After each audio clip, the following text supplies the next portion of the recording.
if you think that the ulez extension is penal because we're charging pensioners £12.50 to go and see their GP, well, that's as nothing to what they've done in Glasgow. If your car doesn't qualify in Glasgow and you go into the city, it's 60 quid immediately. And if you repeat offend, it can be up to £480. So basically, if you're poor or old, you're now excluded by car from the city of Glasgow. I find this absolutely extraordinary from politicians who endlessly talk about inclusion. But what about the environmental impact? Now, whilst the ulez scheme has not been fully in for that long, and I'll grant you that, but actually some emissions, nitrous oxide, for example, has actually risen by 10%, which kind of indicates that maybe this has far more to do with lorries and buses and actually what's happening atmospherically than it does to do with motor cars. It looks like a right old mess to me. Well, joining me is Neale Hanvey, MP for the Alba Party for Kirkcaldy and Cowdenbeath. Neale, do you take my point? In common with the ulez extension in London and what's happening in Glasgow, you're kind of saying to people, who live outside cities, who perhaps don't have much access to public transport, they're living in semi-rural areas. If you're poor, please don't come here. If you've got a big job and lots of money and a nice new car, we welcome you. How fair is this? You've hit the nail on the head, really, and that is one of the deep frustrations of the situation in Glasgow.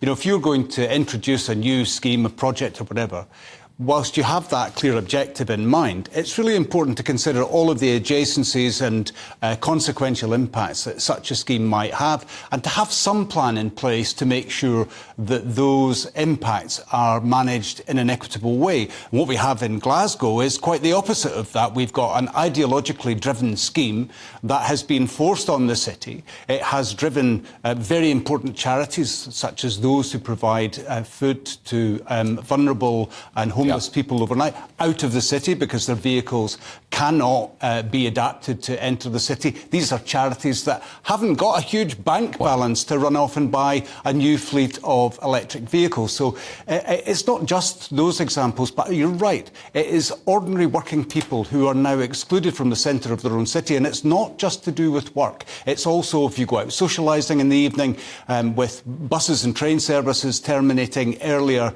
than the time people will come out of clubs. People are having to walk extended periods out of the city to go to parked cars, or you'll find young women walking alone at night on more deserted streets. It doesn't make any sense, and even the council themselves have had to spend over £100,000 replacing vehicles in their own fleet, hiring vehicles to cover their own fleet, because they weren't ready for this scheme.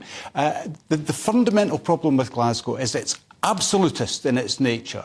It takes no prisoners and it has no flexibility. And it would appear environmentally, by some measures, things are no better, if not slightly worse. Yeah. I think there probably is a bedding-in period, so there will hopefully be some improvement in due course. And it's important to reflect that this is quite early days. But that doesn't vitiate the impact that this has had on some of the most vulnerable people in our society, the homeless people in the centre of Glasgow, and hard-working people who can barely afford to run a car, never mind replace it with a fancy new electric vehicle. So interesting. Very similar arguments, I think, to the ones that we're seeing in the rural outskirts of London, although in this case even more extreme. Exactly, because it's 24 hours a day as well. There is no time off on this scheme. It is in constantly in place. And it's 60 quid. It's brutal. Neale Hanvey, MP, thank you for joining me.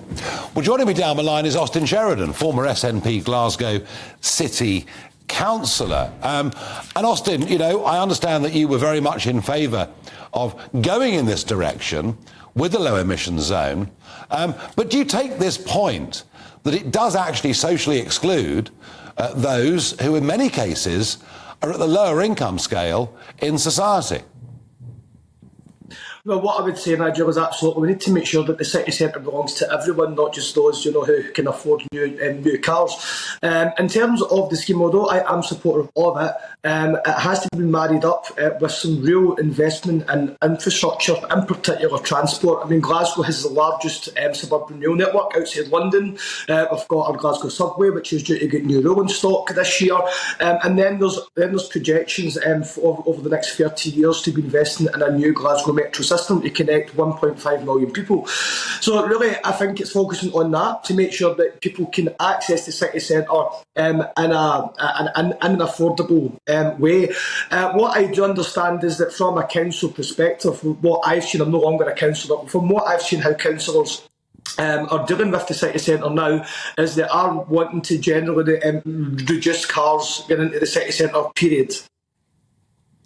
Yeah, but I mean, the point is, there are people living outside Glasgow, living in areas without good public transport links, perhaps slightly infirm, slightly elderly, who need their car to get closer. Perhaps it's an important medical appointment, or perhaps it's a funeral to go to, or whatever it is. I mean, to think that those people with non-compliant cars are going to be charged 60 quid.